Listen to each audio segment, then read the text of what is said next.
चने की दाल को लेकर जाते हैं, मंदिर के पीछे बैठकर चने की दाल को लेकर ओम नमः शिवाय का जाप करते हैं। 7 बार ओम नमः शिवाय बोलकर चने की दाल को घूमकर भगवान विष्णु को समर्पित करी जाती है, तो 3 महीने में मनोकामना पूरी हो जाती है। उस चने की दाल का इतना प्रमाण है। इतना गुड़ जितने समय अतिथि हमारे घर में रहे, मेहमान हमारे घर में रहे, जिसको हमने आरती के समय पर गुड़ दिया है, जिसको हमने गुड़ दिया है, आकर आनंद के साथ। अच्छा कभी तुमने सुना जो जिसके यहाँ पे गणेश जी नहीं होते शादी ब्याह में, शादी ब्याह में गणेश जी नहीं होते तो क्या कहते हैं, वो गुड़ का जो लड्डू होता है ना, उसी को आधा तोड़-तोड़ कर गणेश जी बना कर रख देते हैं और उसी आगे गुड़ के ढेले का भोग लगा देते हैं। गुड़ के गणेश गुड़ की खा। देखिए जरा और ये हमारा सनातन भगवान को जाने का तरीका। अब कई लोग कहते हैं ये गुड़ से क्या होता है, ये मूंग से क्या होता है, धनिया से क्या होता है, चावल से क्या होता है, बेलपत्र से क्या होता है। अरे भाई समर्पित करो, आओ तो जाना। सावन के मुबारक के दिन जिस लड़का लड़की का विवाह नहीं हो रहा, बहुत हताश हो गए, परेशान हो गए, विवाह संबंध जम ही नहीं रहा, किसी भी बुधवार के दिन तांबे के कलश में चने की दाल को भर लीजिए, किसी भी बुधवार, और तांबे के कलश में चने की दाल को भर लो, उसमें 2 गोल सुपारी रख लो, पूजन वाली सुपारी रखकर 2 सिक्के उसमें रख लो, पीले कपड़े से मुख बांध दो, उसका पूजन करो बुधवार के दिन भी, और गुरुवार के दिन उसका पूजन स्नान करने के बाद करना, और घर में किसी से बात मत करना, मुख से शब्द मत बोलना, मुख झूठा मत करना। पूजन करने के बाद उल्टे हाथ पर कलश को रखकर सीधे हाथ से ढककर कोई ब्राह्मण के घर में जाकर साथ में किसी को ले जाओ, बिना बोले, बिना बात करे, बिना कहे, साथ जाकर ब्राह्मण का दरवाजा बजा दे, बात कर ले और में गया, पर तुम्हें नहीं बोलना है। और वो कलश ब्राह्मण की अपनी कामना कर वो कलश का दान दे दिया जाए। महाराज ज्यादा से ज्यादा 4 महीना 3 महीने के अंदर विवाह संबंध पक्का हो जाता है। विवाह चने की दाल का दान सहज नहीं रहा है कि मैं दुखों से छूट ही नहीं रहा, तब उस जगह पर बेलपत्री के मध्य भाग में पीला चंदन, ये जो पत्ती है और ये 2 पत्ती है, ये बड़ी पत्ती और ये बीच की जो पत्ती है, इसके बीच में जो डंडी का भाग रहता है, जो बीच में डंडी का जो भाग है, बड़ी पत्ती और ये 2 छोटी पत्ती के मध्य में जो डंडी का भाग है, उस डंडी के भाग में पीला चंदन और एक छत्तीला शंकर भगवान को प्रदोष के दिन आप अगर प्रदोष काल में समर्पित कर रहे हैं, तो ये निश्चित है कि धीरे धीरे कर वो दुख समाप्त होगा, वो दुख कटेगा ही। सोना को कुछ नहीं चाहिए, मेरे शंकर को चाहिए क्या? अगर आपके जीवन में ऐसा लगे कि बहुत बड़ी बीमारी आ गई और आपके घर का व्यक्ति वेंटिलेटर पर पड़ा हुआ है, तो शमी के वृक्ष के फूल ले आओ 7, और शमी के वृक्ष के 7 फूल लाकर एक फूल शंकर भगवान को श्री शिवाय नमस्तुभ्यं कहकर उस व्यक्ति के लिए जो पड़ा हुआ है, अंतिम सांसें गिन रहा है, जिसको अटैक आ गया, अंतिम सांसों में जो गिन रहा है, उसके नाम से भगवान शंकर पर चढ़ाना प्रारंभ कर दो। मात्र 7 पुष्प, उस शमी के वृक्ष के 7 पुष्प आप शिव को समर्पित करिए, उसका नाम और गोत्र बोलकर, और भगवान शंकर का मूल मंत्र श्री शिवाय जम के बोलिए, श्री शिवाय नमस्तुभ्यं बोलकर एक शमी का फूल शंकर पर चढ़ाना प्रारंभ कर दो। फिर आगे वो विश्वनाथ की मर्जी है, वो प्राण कैसे लेकर वापस आता है, उस काल से छुड़ाकर महाकाल कैसे लाता है, ये वो जाने। आपका फर्ज केवल आप अदा करिए। ये 3 समय ऐसा समय है, मान लो सुबह यदि आपको समय ना मिले भगवान शंकर का गुणगान करने के लिए, मान लो दोपहर का समय ना मिले शंकर भगवान का गुणगान करने के लिए, तो शिव पुराण कहती है जब सूर्य डूब रहा हो, प्रदोष काल का जब समय हो, तब वो शंकर का गुणगान करो, तो सारी जिंदगी तुम्हें किसी के आगे हाथ नहीं फैलाना पड़ेगा। भगवान भोलेनाथ स्वयं तुम्हें अपना प्रबल वैभवपति बना। कितना सुंदर कहा है। जब जिंदगी बहुत संघर्ष में चल रही हो, बहुत दुख का जीवन चल रहा हो, बहुत कष्ट का जीवन चल रहा हो, बहुत कष्टमय जीवन चल रहा हो, तब शमी के 5 पत्ते, शमी के 5 पत्ते एक दुर्वा के साथ एक अक्षत चावल का एक दाना, वो भी हल्दी में भिगोया हुआ हो या केसर में भिगोया हुआ,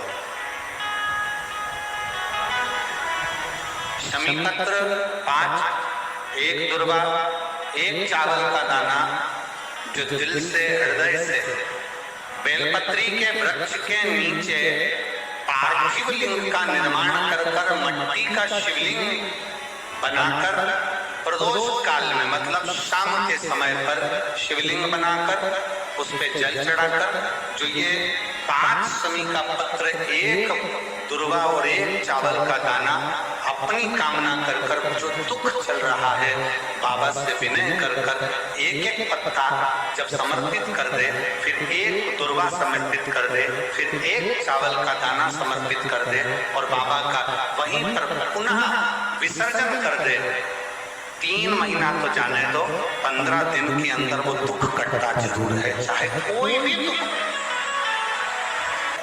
किसी भी तरह का दुख क्यों। एक बेलपत्र के वृक्ष की परिक्रमा करने वाले को हजारों अश्वमेध यज्ञ का फल प्राप्त हो जाता है, हजारों अश्वमेध यज्ञ का फल प्राप्त हो जाता है। उसी तरह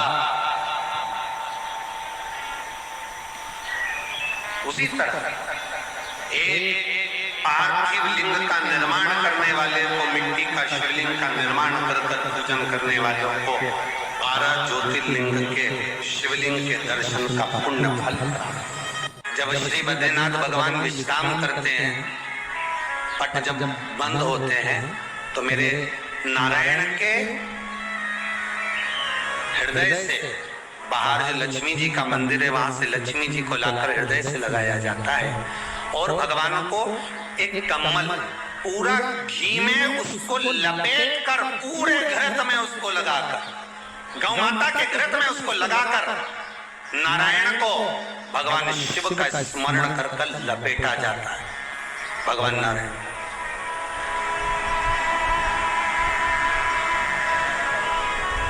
बद्रीनाथ बाबा के मंदिर में दिया घी से भर दिया जाता है, ताले लगा दिए जाते हैं, सब नीचे आ जाते हैं। जब अक्षय तृतीया के समय पर पट खोलते हैं, बाबा का कम्बल घृत से जुड़ा हुआ वैसा कि वैसे ही घृत भरा हुआ, घृत में स्थिरता है, घर में घृत के अंदर लक्ष्मी का भाव आ जाता है। हमारे यहाँ हिंदू धर्म में बहुत सुंदर बात कही जाती थी पहले, आजकल जमाने में कहते कि नहीं कहते मालूम नहीं, पर मारवाड़ के अंदर एक रीति थी, घर के अंदर रसोई घर में एक इतनी बड़ी कुल्हड़ होती थी जिसमें घी भरा होता था, छोटी सी चम्मच होती थी, उसमें पूरे घर का घी खाली हो जाए पर उस कुल्हड़ का घी खाली नहीं होना चाहिए। नानी भाई का मायरा सुना है आप लोगों ने? अगर नानी भाई का मायरा सुना होगा तो नानी भाई के मायरे में नरसिंह मेहता जी की जो दादी के प्राण छूटे थे, वो केवल किसी बात पे छूटे थे। अगर नानी भाई का मायरा सुना होगा तो आपको मालूम होगा, नानी भाई के मायरे में जब नरसिंह मेहता भोजन करने के लिए बैठे तो नरसिंह मेहता की भाभी दुर्ग गौरी ने कह दिया दादी के सामने, जब दादी बोली क्यों इसकी रोटी में घी नहीं लगा, तो कहा कुल्हड़ का घी समाप्त हो गया, रसोई घर में जो बाटकी रखी थी उसका घी समाप्त हो गया। जय कुंवर भाई को चिंता लग गई, आंखों से अश्रु बहने लगे और जय कुंवर भाई नरसिंह मेहता की दादी प्राणों को छोड़ दी कि मेरे रसोई घर का घी समाप्त हो गया, मतलब ये घर अब बर्बाद होने में देरी नहीं लगेगी। नानी भाई का मायरा कहता है दादी के प्राण छूट गए थे, नैनों से नीर बह रहा था, केवल जरा सा संवाद, शास्त्र कहता है घर के रसोई घर में जिस बाटकी से आप रोटी पर घी लगाते हो उसकी बाटकी में भले आधा चम्मच घी पड़ा पर पड़े रहना चाहिए। क्यों? वो लक्ष्मी को घटने नहीं देता। जिस दिन बाटकी मंज जाए, साफ हो जाए, उसी दिन उसको धोकर पोंछ कर वापस भर देना चाहिए। अगर बाटकी गंदी हो गई तो आप धो पोंछो, मना नहीं है, पर उसको धोने पोंछने से पहले एक कटोरी में घी भर दो, चम्मच रख दो। पर रसोई घर में बाटकी में घी होना चाहिए और उसमें आप डालते रहो और लगाते रहो, रोटी में चलेगा, पर बाटकी का घी समाप्त नहीं होना चाहिए, कुल्हड़ का घी समाप्त नहीं होना चाहिए। वो बरकत है, वो भंडार है, वो संपदा है हमारी। घर का वैभव देता है, घर का वैभव प्रदान करता है।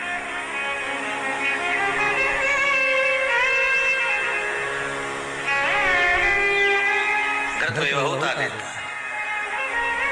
कितना सुंदर कहा है। शंकर भगवान के शिवलिंग पर घृत चढ़ाने के बाद आपने दही चढ़ाया शिव जी को, ठीक है, आपने दूध चढ़ाया, जल चढ़ाया, दही चढ़ाया, शहद चढ़ाया, शक्कर चढ़ाई, मिष्ठान चढ़ाया, जो भी आप शिव जी को चढ़ा रहे हो उसमें से केवल एक पदार्थ, एक वस्तु घी शंकर के शिवलिंग पर चढ़ाने के बाद में उसी शिवलिंग का घृत, जहां शिवलिंग रखा हुआ है, शिवलिंग जहां रखा रहता है उस कटी पर उस घृत से हस्त फेर देना चाहिए अपनी मनोकामना कर।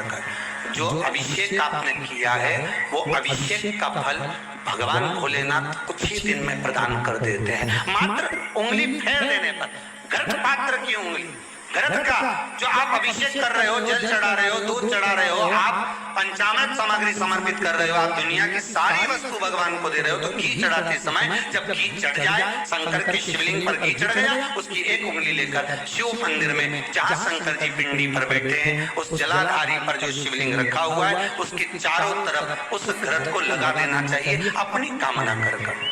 महाराज शिव उसको स्वीकार करता। क्यों? शंकर और पार्वती के मिलन स्थल, माता पार्वती की गोद में भगवान शंकर का जो शिवलिंग स्वरूप विराजमान है, हस्त कमल के अंतर्गत जो भगवान विराजमान है, उसका फल चोगना मिल जाए।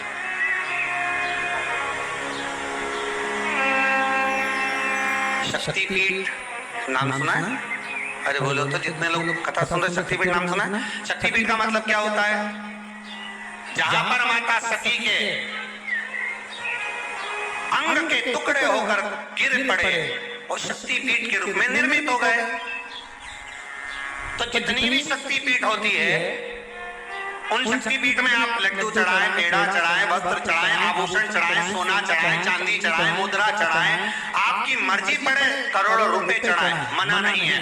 पर शक्तिपीठ का दर्शन करने जब जाएं तो कम से कम थोड़ा साथ में गाय का घृत, असली घी साथ में लेकर अवश्य जाएं। क्यों? शक्तिपीठ पर भी घी समर्पित करने से मनोकामना पूर्ण हो जाती है। आप आएंगे शक्तिपीठ का दर्शन करके और मनोकामना पूर्ण होना है। मात्र शक्तिपीठ। अब चढ़ाए वस्तु ढेर चढ़ाए, आप सोना चांदी अंबारियों में धन दौलत सब चढ़ाए, पर साथ में आप चुनरी चढ़ा रहे हैं, साड़ी चढ़ा रहे हैं, घृत भी दीजिए, घृत भी प्रदान।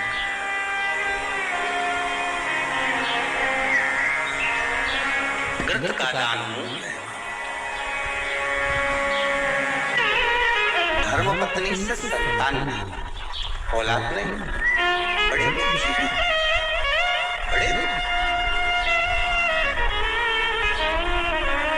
अच्छा संतान नहीं हो, किसी नारी की गोद अगर, स्त्री की गोद अगर खाली रह जाए तो भी दुख होता है उसको कि मेरे घर में औलाद नहीं, संतान। हम कई बार कहे, आज फिर कहते हैं, ये टेस्ट भी बाद में कराना, सारी जांचें बाद में कराना। एक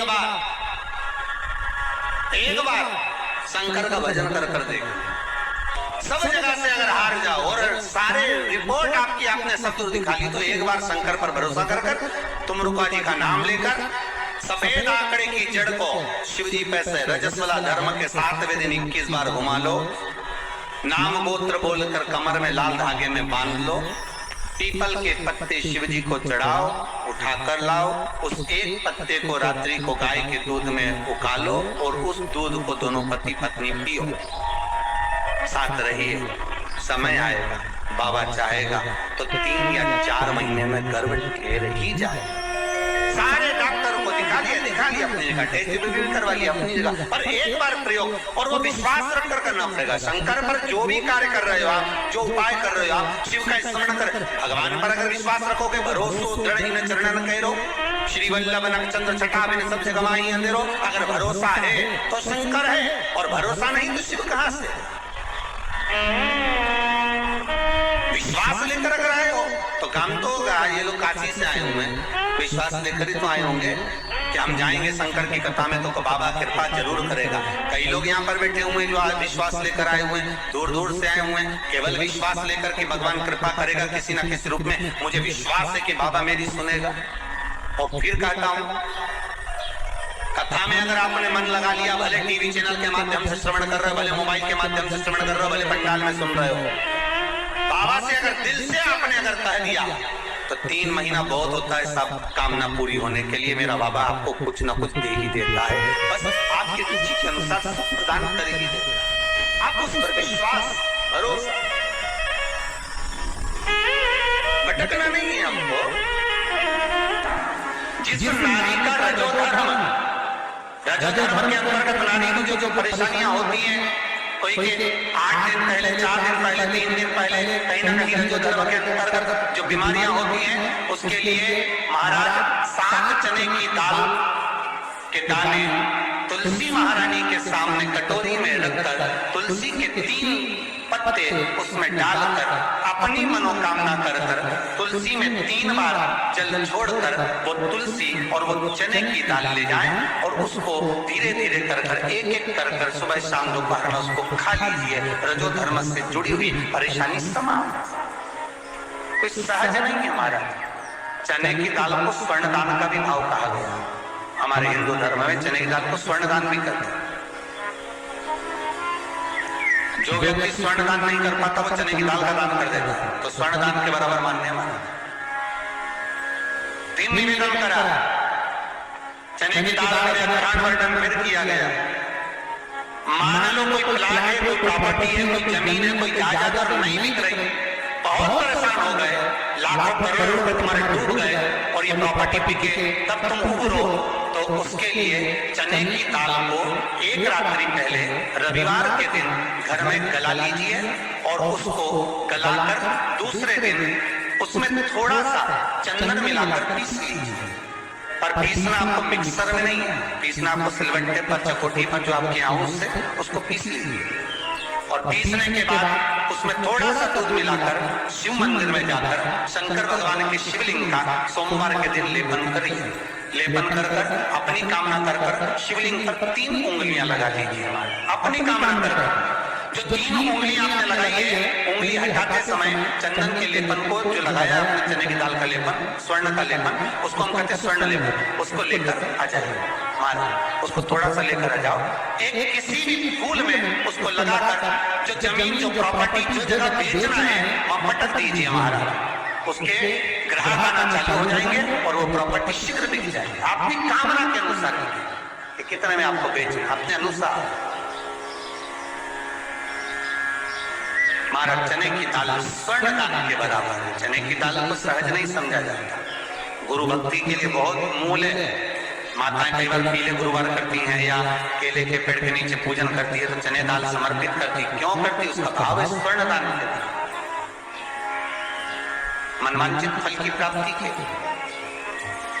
मनोकामना के लिए। जिस जमीन में फसल कम होती हो, जिस जमीन में प्रॉपर्टी के अंतर्गत कहीं लाभ नहीं मिल रहा हो, जो कई लोग जमीन की दलाली का काम करते हैं ना, जमीन में बेचवाते हैं, खरीदवाते हैं और कोई लाभ ही नहीं मिल रहा, कई दिनों निकाल दिए, साल निकाल दिए, कोई लाभ नहीं हुआ, तो निवेदन है शंकर भगवान के मंदिर में शिवलिंग पर 108 चने की दाल समर्पित करो।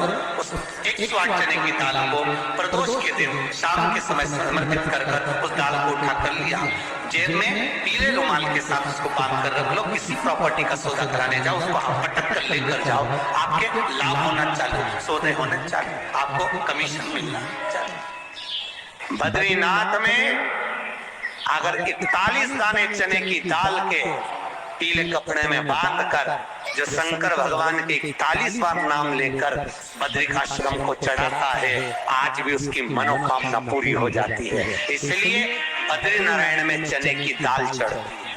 क्यों चढ़ती है किसी को नहीं मालूम, पर उसका कारण यह शिव महापुराण में कि बद्रिकाश्रम में चने की दाल शंकर भगवान का नाम लेकर चढ़ाई जाती है। क्यों? क्योंकि जब जैसे दादी को स्वर्ण सीढ़ी चढ़ाते हैं, देखा स्वर्ण सीढ़ी चढ़ाते हैं तो चने की दाल बर्तन में भरते हैं, फिर उसमें सोने की सीढ़ी रखते हैं, तब वो स्वर्ण सीढ़ी चढ़ती है। उसी तरह जब हम किसी बच्चे को गोदी लेते हैं और उसको कोई दान देते हैं, अपना मकान अपनी जायदाद जब उसके नाम लिखते हैं, तो बच्चे को जब गोदी लिया जाता है तो सामने थाली में चने की दाल भरी जाती है। नामकरण संस्कार जब बच्चे का किया जाता है तो सामने थाली में चने की दाल रखी जाती है। क्यों? चने की दाल जब हम दान करते हैं तो स्वर्ण के बराबर दान का, प्रॉपर्टी के बराबर दान का लाभ जीव को प्राप्त होता है। आज भी नारायण के मंदिर में बद्रिकाश्रम में 41 दाने चने की दाल के देने पर, अब तो 41 तो गिनता नहीं, इसलिए पोटली में बांध कर ले जाता है, जितने हैं दे दो। शिव का नाम समर्पित, हर हर भगवान शिव का नाम लेकर बद्रिकाश्रम में चने की दाल का दान। अच्छा, इसलिए केदारनाथ में जपा जाता है नारायण नारायण, और बद्री आश्रम में जपा जाता है ओम नमः शिवाय। दोनों जगह केदारनाथ जी में क्या जपना चाहिए? श्रीमन नारायण, ओम नमो भगवते वासुदेवाय, श्री कृष्ण शरणम मम। ऐसे केदारनाथ जी में बैठकर भगवान का नाम का जाप करना चाहिए। और बद्रिकाश्रम में जब भी जाओ तो मुख से ओम नमः शिवाय, ओम नमः शिवाय। जैसे व्यक्ति का कोई काम नहीं हो रहा, बहुत दिन से लगे, बहुत समय से लगे, ये काम हो ही नहीं रहा, तो शंकर जी का नाम को उल्टा कर कर जपना चालू कर दो। नमः शिवाय ओम। सीधा नाम क्या है? ओम नमः शिवाय, शिवाय नमः ओम।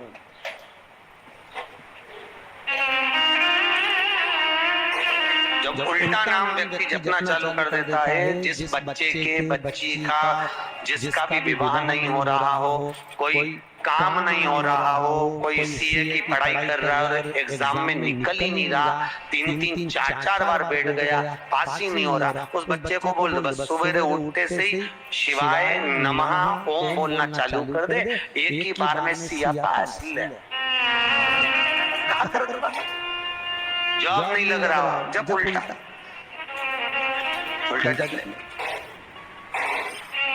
ये उसी में का हाल है। जैसे किसी व्यक्ति से अपने को पैसा लेना और दे नहीं रहा, क्या कर रहा है? सूर्य नारायण भगवान को अर्घ दो, तो 21 दाने लाल मिर्ची के जो दाने होते हैं, देखिए लाल मिर्ची के अंदर दाने होते हैं, उसके 21 दाने निकाल कर पानी में डाल दो, और पानी में डालकर उसी जल से सूर्य को अर्घ दे दो। उस व्यक्ति का नाम लेकर जिससे पैसा लेना है, हाथ जोड़कर देने आता, तुरंत 3 महीने के अंदर पैसा लौटाता। हाथ जोड़कर जिस सूर्य को अर्घ देने पर मात्र व्यक्ति दौड़कर पैसा देने आता है, कितना भी हो, नहीं देता।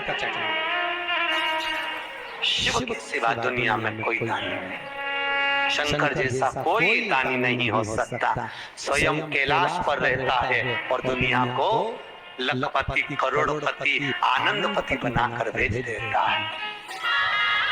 कभी ऐसा मौका लगे, कभी ऐसा योग लग जाए कि कोई आपसे कहे कि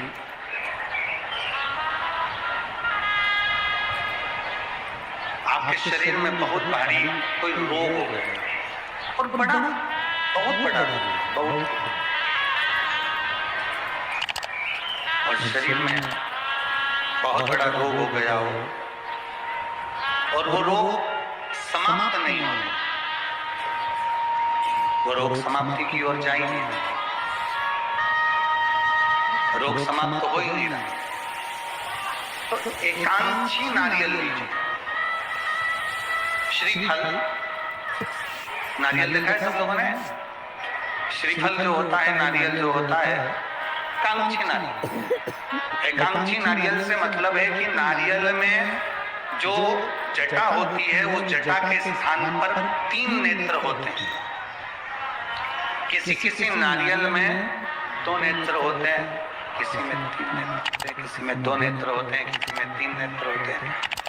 तो 3 नेत्र वाला नहीं, 2 नेत्र वाला नहीं, कभी अगर मिल जाए, भूलवश तुम्हारे हाथ में आ जाए, एकांची नारियल।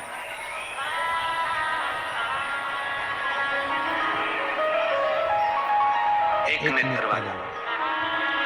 पहले बताओ देखा है कि नहीं देखा? पहले ये तो बोलो कि नारियल के पीछे 3 आंखें दिखती हैं, 3 आंखें, किसी में 2 आंखें नजर आती हैं। उसी तरह एक एकांची नारियल, एक नेत्र।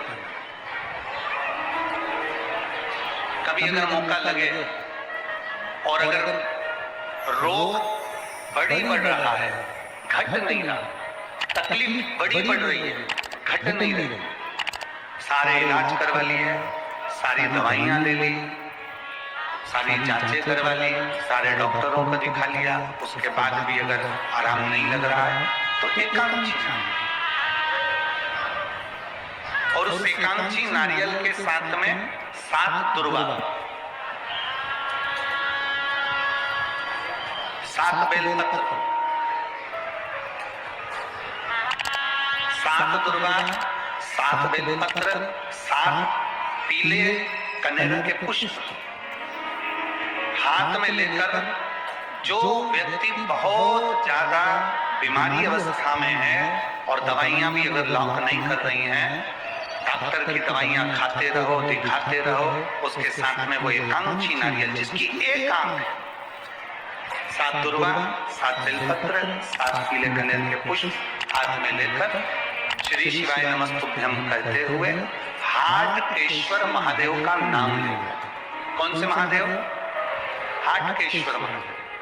हाटकेश्वर महादेव का नाम लेकर अपनी कामना करते हुए, बाबा से विनय करते हुए, जहां से